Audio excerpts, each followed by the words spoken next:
ನಾನು ಇತ್ತೀಚಿನ ದಿನಗಳಲ್ಲಿ ಅವ್ರ ನಡವಳಿಕೆ ನೋಡಿದಾಗ ಎಲ್ಲವೂ ಸರಿಯಿಲ್ಲ ಅವ್ರದ್ದು ಅನ್ನೋದು ಅನಿಸುತ್ತೆ. ಮನಸ್ಥಿತಿ ಸರಿ ಇಲ್ಲ ಅಂತ ಅನಿಸುತ್ತೆ. ನಾನು ರಾಹುಲ್ ಗಾಂಧಿಯವ್ರಿಗೆ ಪ್ರಶ್ನೆ ಕೇಳಕ್ಕೆ ಬಯಸ್ತೀನಿ. ಕರ್ನಾಟಕದಲ್ಲಿ ನಿಮ್ಮ ಪಾರ್ಟಿ ಅಧಿಕಾರಕ್ಕೆ ಬಂತಲ್ಲ, ಚುನಾವಣಾ ಆಯೋಗ ಸರಿಯಾಗಿ ಕೆಲಸ ಮಾಡಿ ನಿಮ್ಮ ಅಧಿಕಾರಕ್ಕೆ ಬಂತು ಅಥವಾ ಚುನಾವಣಾ ಆಯೋಗ ನಿಮ್ಮ ಜೊತೆಗೆ ಶಾಮೀಲಾಗಿತ್ತು ಅಂತ ಆರೋಪ ಮಾಡಬೇಕಾ? ಕೇರಳದಲ್ಲಿ 2ನೇ ಬಾರಿ ಕಮ್ಯುನಿಸ್ಟ್ ಪಾರ್ಟಿ ಅಧಿಕಾರಕ್ಕೆ ಬಂತಲ್ಲ, ಚುನಾವಣಾ ಆಯೋಗ ಪಾರದರ್ಶಕವಾಗಿ ನಡ್ಕೊಂಡಿಲ್ಲ, ಆ ಕಾರಣಕ್ಕೆ ಕಮ್ಯುನಿಸ್ಟ್ ಪಾರ್ಟಿ ಅಧಿಕಾರಕ್ಕೆ ಬಂತು ಅಂತ ಹೇಳಬೇಕಾ? ನೀವು ಅಣ್ಣ ತಂಗಿ ಗೆದ್ರಲ್ಲ, ಒಬ್ಬರು ವಯನಾಡಿನಲ್ಲಿ, ಇನ್ನೊಬ್ಬರು ಯಾವುದಪ್ಪ ಅದು ಅಮೇಠಿನಲ್ಲಿ ಗೆದ್ರಲ್ಲ. ಚುನಾವಣಾ ಆಯೋಗ ಪಾರದರ್ಶಕವಾಗಿ ಕೆಲಸ ಮಾಡಿತ್ತಾ? ನೀವು ಗೆದ್ದರೆ ಪಾರದರ್ಶಕ, ನೀವು ಸೋತ್ರೆ ಸರಿ ಇಲ್ಲ ಅನ್ನೋರು, ತಲೆ ಸರಿ ಇರೋರು ಯಾರು ಮಾತಾಡಲ್ಲ. ಜನಾಭಿಪ್ರಾಯ, ಪ್ರಜಾಪ್ರಭುತ್ವದ ಬಗ್ಗೆ ಗೌರವ ಇರತಕ್ಕಂಥವ್ರು ಯಾರು ಮಾತಾಡಲ್ಲ. ನಿಮಗಿದೆ ಈ ಸರಿನೇ 14ರಲ್ಲೂ 50ಕ್ಕೂ ಕಡಿಮೆ ಸೀಟು, 19ರಲ್ಲಿ 60ಕ್ಕೂ ಕಡಿಮೆ ಸೀಟು, ಈಗ 100 ಸೀಟಿಗೆ ಬಂದಿದ್ದೀರಿ. ಹಾಗಿದ್ರೆ ಚುನಾವಣಾ ಆಯೋಗ ನಿಮ್ಮ 100 ಸೀಟ್ನ ಗೆದ್ದಿದ್ದೀರಲ್ಲ, ಅದನ್ನೇ ಅಲ್ಲಿಗೆ ನಿಮ್ಮ ಲೆಕ್ಕದಲ್ಲಿ ಚುನಾವಣಾ ಆಯೋಗ ಅಲ್ಲಿ ಪಾರದರ್ಶಕವಾಗಿ ಅಲ್ಲಿ ಮಾತ್ರ ಕೆಲಸ ಮಾಡಿದೆ ಅಂತಲ್ಲ. ಮತ್ತು ಯಾರು ಸೀರಿಯಸ್ ಆಗಿ ತಗೋತಾರೆ? ರಾಹುಲ್ ಗಾಂಧಿನ ಅವ್ರ ಪಾರ್ಟಿಯವರೇ ಸೀರಿಯಸ್ ಆಗಿ ತಗೊಳ್ಳಲ್ಲ.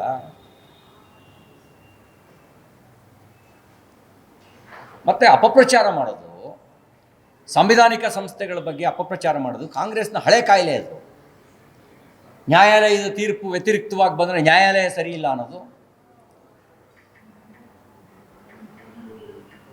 ಚುನಾವಣೆ ರಿಸಲ್ಟ್ ವ್ಯತಿರಿಕ್ತವಾಗಿ ಬಂದರೆ ಚುನಾವಣಾ ಆಯೋಗ ಸರಿ ಇಲ್ಲ ಅನ್ನೋದು, EVM ಬಗ್ಗೆನೇ ದೂರೋದು, ಇದು ಹಳೆ ಕಾಯಿಲೆ ಕಾಂಗ್ರೆಸ್ಸಿಂದು. ಆ ಕಾಯಿಲೆ ಅದು ಸರಿಪಡಿಸಲಾರ್ದ ಕಾಯಿಲೆ, ಆ ರೋಗಕ್ಕೆ ಔಷಧಿ ಇಲ್ಲ. ಮತ್ತು ರಾಹುಲ್ ಗಾಂಧಿ ವರ್ತನೆಗಳು, ನೀವು ಏನಂತ ಅವ್ರನ್ನ ಸ್ಟೇಟ್ಸ್ಮನ್ ಅಂತ ಹೇಳೋಕ್ಕಾಗತ್ತಾ?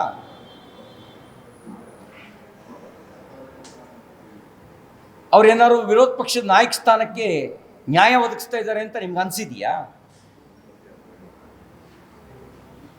ಏನೋ ನ್ಯಾಯ ಒದಗಿಸ್ತಾರೆ ಅಂತ ಅನಿಸಿದೆಯೇನ್ರಿ ನಿಮಗೆ? ಏನೋ ಅನಿಸಿದೆಯಾ? ಜನಾಭಿಪ್ರಾಯ ಕೇಳಿ. ರಾಹುಲ್ ಗಾಂಧಿ ಹೇಳಿಕೆ ಬಗ್ಗೆ, ವಿದೇಶದಲ್ಲಿ ಹೋಗಿ ಹಿಂಗೆ ಹೇಳಿಕೆ ಕೊಡೋದ್ರ ಬಗ್ಗೆ ಜನಾಭಿಪ್ರಾಯ ಏನು ಅಂತ ಕೇಳಿ. ನೀವೇ ಒಂದೊಂದು ಸೋಷಿಯಲ್ ಮೀಡಿಯಾದಲ್ಲಿ ಪ್ರತಿಕ್ರಿಯೆ ವ್ಯಕ್ತಪಡಿಸಿ ಅಂತ ಕೇಳಿ. ಜನ ಕ್ಯಾಕರು ಸುಗಿದೆ ಇದ್ರೆ ಕೇಳಿ ರಾಹುಲ್ ಗಾಂಧಿಗೆ. ನೋಡಿ, ಇದರಲ್ಲಿ ಭಾಷೆ ವಿಷಯ ಯಾಕೆ ಬಂತು, ಸೈನಿಕರ ವಿಷಯ ಯಾಕೆ ಬಂತು? ಈಗ ಒನ್ ವೇನಲ್ಲಿ ವಿಕಾಸ್ ಬರ್ತಾ ಇದ್ದ ಅನ್ನೋದು CCTV ರಿಪೋರ್ಟ್ ಹೇಳ್ತಾ ಇದೆ. ಆ ಸಂದರ್ಭದಲ್ಲಿ ಆ ವಿಕಾಸ್ ಗಾಡಿಗೂ ಆ ವಿಂಗ್ ಕಮಾಂಡರ್ ಗಾಡಿಗೂ ಟಚ್ ಆಗಿದೆ, ಡೋರ್ ತೆಗಿಬೇಕಾಗುತ್ತೆ. ಅದು ಇಂಡಿವಿಜುವಲ್ ಇನ್ಸಿಡೆಂಟು, ವೈಯಕ್ತಿಕವಾಗಿ ಆಗಿರ್ತಕ್ಕಂಥ ಘಟನೆ. ಸೈನಿಕರ ಮೇಲೆ ಹಲ್ಲೆ ಅನ್ನೋದು ಕೂಡ ತಪ್ಪು ಆರೋಪ ಆಗುತ್ತೆ.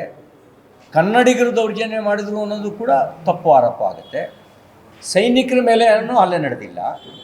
ವಿಂಗ್ ಕಮಾಂಡರ್ ಇರ್ಬೋದು ಅವರು, ಆದರೆ ಇವರು ಸೈನಿಕ ಅನ್ನೋ ಕಾರಣಕ್ಕೆ ಯಾರನ್ನ ಟಾರ್ಗೆಟ್ ಮಾಡಿದಾರಾ? ಅಲ್ಲ. ವಿಕಾಸು ಅವ್ರು ಹಿಂದಿವಾಲ ಅಂತ ಟಾರ್ಗೆಟ್ ಮಾಡಿದಾರಾ? ಅದು ಸುಳ್ಳು. ಅಥವಾ ವಿಕಾಸ್ ಕನ್ನಡಿಗ ಅಂತ ಇವರು ಅವ್ರ ಮೇಲೆ ಹಲ್ಲೆ ಮಾಡಿದಾರಾ? ಅದು ಸುಳ್ಳು. ಅದು ನಡೆದಿರ್ತಕ್ಕಂಥದ್ದು ವೈಯಕ್ತಿಕ ಘಟನೆ. ವೈಯಕ್ತಿಕ ಘಟನೆಯ ಸತ್ಯಾಸತ್ಯತೆಯನ್ನು ಪೊಲೀಸರು ತನಿಖೆ ನಡೆಸಿ ತಪ್ಪು ಮಾಡಿದವ್ರ ಮೇಲೆ ಕ್ರಮ ತಗೊಳ್ಳಿ. ವಿಕಾಸ್ ತಪ್ಪು ಮಾಡಿದರೆ ವಿಕಾಸ್ ಮೇಲೆ ಕ್ರಮ ಆಗಲಿ, ವಿಂಗ್ ಕಮಾಂಡರ್ ತಪ್ಪು ಮಾಡಿದರೆ ವಿಂಗ್ ಕಮಾಂಡರ್ ಮೇಲೆ ಕ್ರಮ ಆಗಲಿ. ಕ್ಷುಲ್ಲಕ ವೈಯಕ್ತಿಕ ಘಟನೆಗಳನ್ನು ಭಾಷಾ ದೌರ್ಜನ್ಯ ಅಂತ ಹೋಲಿಸೋದಾಗಲಿ, ಸೈನಿಕರ ಮೇಲಿನ ದೌರ್ಜನ್ಯ ಅಂತ ಹೋಲಿಸೋದಾಗಲಿ, ಅದು ಸುಳ್ಳು ಆರೋಪ ಆಗುತ್ತೆ. ಮತ್ತು ಸಾಮಾಜಿಕವಾಗಿ ಇರುವಂಥ ಸಾಮರಸ್ಯವನ್ನು ಹಾಳು ಮಾಡ್ತಕ್ಕಂಥ ಕೆಲಸ ಆಗುತ್ತೆ. ಅದನ್ನು ಯಾರು ಕೂಡ ಮಾಡಬಾರ್ದು. ಇದನ್ನು ವ್ಯಕ್ತಿಗತ ನೆಲೆಯಲ್ಲೇ ನೋಡಬೇಕು. ವ್ಯಕ್ತಿಗತ ನೆಲೆಯಲ್ಲಿ ಯಾರು ತಪ್ಪು ಮಾಡಿದ್ರು ಅವ್ರ ಮೇಲೆ ಕ್ರಮ ಆಗಬೇಕು ಅಂತ ಆಗ್ರಹಿಸ್ತೇನೆ. ಅವನು ಯಾವನೊಬ್ಬ ಟೆರ್ರಿಸ್ಟು, ಎಂಥದವನು ಅವನು ಸತ್ತಿದ್ದಕ್ಕೆ ಆ ಯೂನಿವರ್ಸಿಟಿನಲ್ಲಿ ಸಂತಾಪ ಸೂಚನೆ ಸಭೆ ಮಾಡ್ತಾರೆ. ಆ ಟೆರರಿಸ್ಟ್ ಏನೋ ಹೆಸರು ನಾನು ಮರ್ತೇ ನಾನು. ಅಂದರೆ ಟೆರರಿಸ್ಟ್ ಪರ ಸಿಂಪತಿ ಇರೋರದನ್ನ ಹೆಸರನ್ನ ನಮ್ಮ ಇಲ್ಲಿ ಹೆಸರಿಡಬೇಕಾ? ಅಲ್ ಅಫ್ಜಲ್ ಗುರು ಅಲ್ಲ, ಎಂಥದೋ ಅವನ ಹೆಸರು, ನಾನೀಗ ಜಸ್ಟ್ ನೋಡ್ತಾ ಇದ್ದೆ ಹೆಸರು ನಾನು ಮರ್ತೇ ನಾನು. ಟೆರರಿಸ್ಟ್ ಅವನು ಸತ್ತಿದ್ದಕ್ಕೆ ಅಲ್ಲಿ ಸಂತಾಪ ಸೂಚಿಕೆ ಸಭೆ ಮಾಡೋದು. ಇನ್ಯಾರು ಇಲ್ಲಿ ಸಿಗಲಿಲ್ವಾ? ಇಲ್ಲಿ ಒಳ್ಳೆ ಜನ ಯಾರು ಸಿಗಲೇ ಇಲ್ವಾ? ಏನು ಕಾಂಟ್ರಿಬ್ಯೂಷನ್? ರೋಹಿತ್ ವೇಮುಲನ ಕಾಂಟ್ರಿಬ್ಯೂಷನ್ ಸೊಸೈಟಿಗೆ ಏನು ಕಾಂಟ್ರಿಬ್ಯೂಷನ್? ಯಾಕೆ ಯೋಗ್ಯ ವ್ಯಕ್ತಿಗಳು ಯಾರು ಸಿಗಲೇ ಇಲ್ವಾ? ಇಷ್ಟು ವೈಚಾರಿಕವಾಗಿ ದಿವಾಳಿ ಆಗಿದೆಯಾ ಕಾಂಗ್ರೆಸ್? ಇವರಿಗೆ ಆ್ಯಂಟಿ ನ್ಯಾಷನಲ್ಸಿಗೆ ಸಪೋರ್ಟ್ ಮಾಡುವಂಥವರೇ ಐಕಾನ್ಗಳಾಗ್ತಾರ.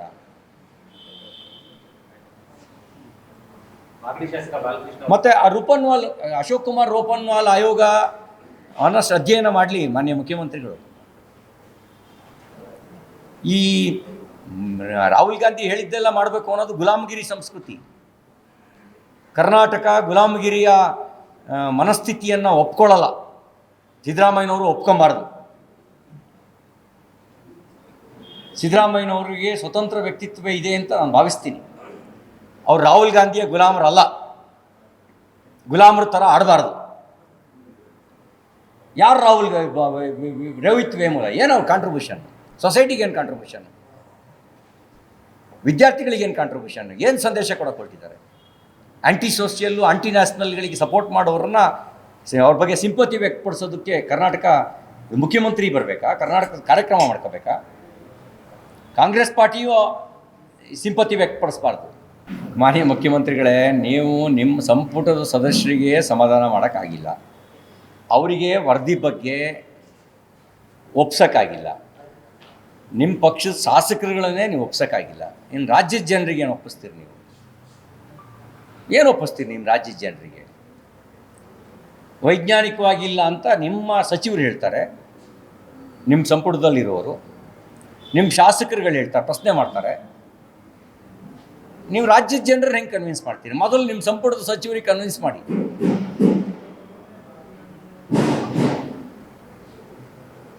ಆ ವರದಿಗೆ ಮೆಂಬರ್ ಸೆಕ್ರೆಟರಿನೇ ಸೈನ್ ಹಾಕಿಲ್ಲ.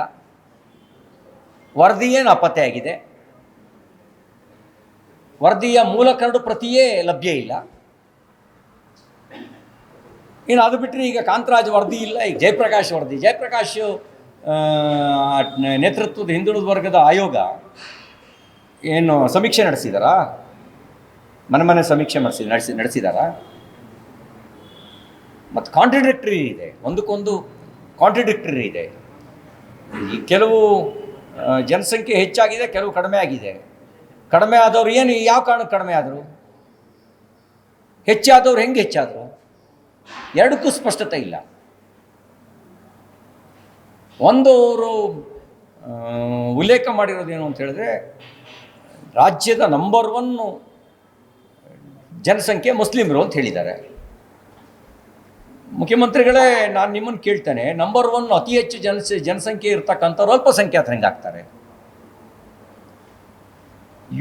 You should remove minority status. Minority ಆಗಕ್ಕೆ ಸಾಧ್ಯನೇ ಇಲ್ಲ. ನೀವು ಮೊದಲ ಆ ಮೈನಾರಿಟಿ ಸ್ಟೇಟಸ್ಸಿಂದ ರದ್ದುಪಡಿಸಿ. ಯಾರು ಪಾರ್ಸಿಗಳಿದ್ದಾರೆ, ಜೈನರಿದ್ದಾರೆ, ಬೌದ್ಧರಿದ್ದಾರೆ, ಸಿಖ್ರಿದ್ದಾರೆ, ಅವರು ಮೈನಾರಿಟಿ. ಮೆಜಾರಿಟಿ ಇರೋರು ಮೈನಾರಿಟಿ ಆಗಲ್ಲ. ನಿಮ್ಮ ರಿಪೋರ್ಟ್ ಪ್ರಕಾರ, as per the census report, as per the Kantharaju ವರದಿ, as per the Jayaprakash Hegde ವರದಿ, Muslims, they are not minorities, they are majorities. How you should treat them to minority? You have to remove, you should remove. ಅವ್ರನ್ನ ತೆಗೆದಾಕಿ, ನಿಜವಾದ ಅಲ್ಪಸಂಖ್ಯಾತರಿಗೆ ನ್ಯಾಯ ದೊರಕಿಸ್ಕೊಡಿ. ನಿಮ್ಮ vote ಬ್ಯಾಂಕಿಗೋಸ್ಕರ majority ಮಾಡ್ತೀರಿ, minority ಮಾಡ್ತೀರಿ. ರಾಜಕಾರಣ ಮಾಡೋಕ್ಕೂ ಒಂದು ಮಿತಿ ಇರಬೇಕು. ಕೆಲವು ಜಾತಿಯನ್ನು ಸಾಯಿಸ್ತೀರಿ, ಕೆಲವು ಜಾತಿಗೆ ಬದುಕಿಸೋ ಕೆಲಸ ಮಾಡ್ತೀರಿ. ಏನು ಮಾಡೋಕ್ಕೆ ಹೊಟ್ಟಿದ್ದೀರಿ? ರಾಜ್ಯದಲ್ಲಿ ಆಂತರಿಕ ಕ್ಷೋಭೆ ಹಬ್ಬಿಸಿ, ಜಾತಿ ಗಲಭೆ ಹಬ್ಬಿಸಿ ನಿಮ್ಮ ರಾಜಕೀಯ ಬೆಳೆ ಬೇಯಿಸ್ಕೊಳ್ಬೇಕು ಅಂತ ಹೊಟ್ಟಿದ್ದೀರಾ. ಎಷ್ಟು ದಿನ ಬದುಕೋದಕ್ಕೆ? ಏನು ನೀವು 100 ವರ್ಷ ಅಧಿಕಾರದಲ್ಲಿರ್ತೀರಾ? ಜನಸಾಮಾನ್ಯರು ನೆಮ್ಮದಿಯಿಂದ ಪ್ರೀತಿಯಿಂದ ಬದುಕೋದಕ್ಕೆ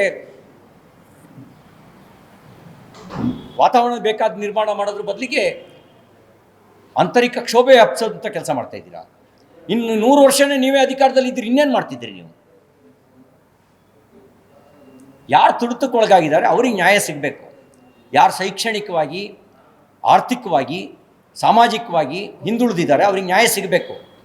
ರಾಜಕೀಯ ಕಾರಣಕ್ಕೆ, ರಾಜಕೀಯ ಪಟ್ಟನ್ನು ಹಾಕೋದಕ್ಕಿದು ಅಖಾಡ ಅಲ್ಲ, ರಾಜಕೀಯ ಅಖಾಡ ಅಲ್ಲ, ಅದು ಕುಸ್ತಿ, ಜಂಗಿ ಕುಸ್ತಿ ಮಾಡೋಕ್ಕಲ್ಲ. ಅದು ನೀವೇನು ಮಾಡ್ತಾ ಇದ್ದೀರಿ ಅಂದರೆ ಜಾತಿ ನಡುವೆ ಜಂಗಿ ಕುಸ್ತಿ ಹುಟ್ಟಾಕೋ ಕೆಲಸ ಮಾಡ್ತಾಯಿದ್ದೀರಿ ನೀವು. ನಿಮ್ಗೆ ಎಲ್ಲಿದೆ ಕಳಕಳಿ? ಸಾಮಾಜಿಕವಾಗಿ, ಶೈಕ್ಷಣಿಕವಾಗಿ ತುಳಿತಕ್ಕೊಳಗಾದವ್ರನ್ನ ಗುರುತಿಸಿ ಮೇಲೆತ್ತುವ ಕಳಕಳಿ ಎಲ್ಲಿದೆ? ಜಾತಿ ಮೇಲಾಟ ಮಾಡೋದಕ್ಕೆ ಭಾರತೀಯ ಜನತಾ ಪಾರ್ಟಿ ಆ ರೀತಿ ಜಾತಿ ಮೇಲಾಟದ ರಾಜಕಾರಣದ ಸುಳಿಗೆ ಸಿಗಾಕೊಳ್ಳಲ್ಲ. ತುಳಿತಕ್ಕೊಳಗಾದವರಿಗೆ, ಸಾಮಾಜಿಕವಾಗಿ, ಶೈಕ್ಷಣಿಕವಾಗಿ, ಆರ್ಥಿಕವಾಗಿ ಹಿಂದುಳಿದವರಿಗೆ ನ್ಯಾಯ ಸಿಗಬೇಕು. ಅದಕ್ಕೆ ವೈಜ್ಞಾನಿಕವಾಗಿರುವಂಥ ಸಮೀಕ್ಷೆ ನಡೀಲಿ. ಜಾತಿ ಗಣತಿ ಮಾಡುವ ಅಧಿಕಾರ ಸಂವಿಧಾನದ ಪ್ರಕಾರ ರಾಜ್ಯ ಸರ್ಕಾರಕ್ಕಿಲ್ಲ. ಯಾವನ್ ಕೊಟ್ಟವನು ನಿಮಗೆ ಜಾತಿ ಗಣತಿ ಮಾಡುವ ಅಧಿಕಾರನ? ಸಾಮಾನ್ಯ ಜ್ಞಾನ ಇಲ್ಲದೆ ಇದ್ದವರು ಸಚಿವರಾಗಿ ಬಾಯಿ ಬಂದಂಗೆ ಮಾತಾಡ್ತಾರೆ. ಎಲ್ಲಿದೆ? ಯಾವ ಸೆಕ್ಷನ್ ನಿಮ್ಗೆ ಅಧಿಕಾರ ಕೊಟ್ಟಿದೆ? ಯಾವ ಆರ್ಟಿಕಲ್ ನಿಮ್ಗೆ ಅಧಿಕಾರ ಕೊಟ್ಟಿದೆ? ಎಲ್ಲಿದೆ ನಿಮ್ಗೆ ಅಧಿಕಾರ? ಮೆಂಬರ್ ಸೆಕ್ರೆಟರಿನೇ ಒಪ್ಕೊಳ್ದೇ ಇರೋದನ್ನು ನೀವು ಕ್ಯಾಬಿನೆಟ್ನಲ್ಲಿ ಇಟ್ಕೊಂಡು ಹೆಂಗೆ ಚರ್ಚೆ ಮಾಡ್ತೀರಿ?